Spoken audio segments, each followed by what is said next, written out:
નમસ્કાર દર્શક મિત્રો, આપ જોઈ રહ્યા છો વીએસ ન્યૂઝ. સમાચારમાં વાત કરીએ તો રાજુલા શહેરમાં રામનવમીના તહેવારને અનુલક્ષીને વિશ્વ હિન્દુ પરિષદ તેમજ બજરંગ દળ દ્વારા ભવ્ય બાઇક રેલી યોજાઈ. સમગ્ર વિગતની વાત કરીએ તો રાજુલા શહેરના કોટેશ્વર મહાદેવ મંદિરથી આ ભવ્ય બાઇક રેલીનો પ્રારંભ કરવામાં આવેલ.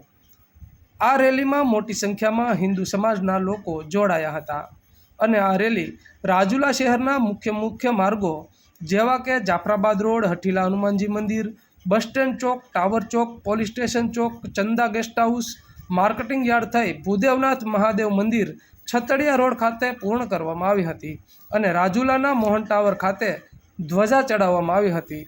વિશ્વ હિન્દુ પરિષદ તથા બજરંગ દળ દ્વારા સુંદર આયોજન કર્યું હતું અને રાજુલા શહેર જય જય શ્રી રામના નારાઓ સાથે ગુંજી ઉઠ્યું હતું અને રાજુલા શહેર ભગવી ધજાઓ સાથે રામમય બન્યું હતું અને રાજુલા પોલીસ દ્વારા ચુસ્તપણે બંદોબસ્ત ગોઠવવામાં આવ્યો હતો.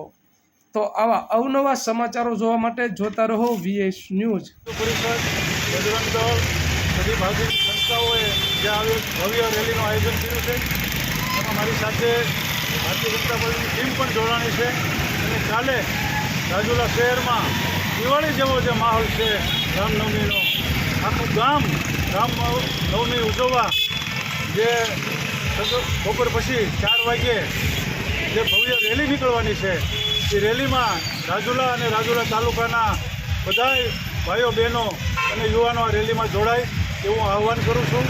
અને આજે રાજુલામાં જ્યારે આવતીકાલે જ્યારે રામનવમી છે ત્યારે એની પૂર્વ સંધ્યાએ આજે દિવાળી જેવો જે માહોલ છે એને જોઈ અને યુવાનો બધા ખુશ છે.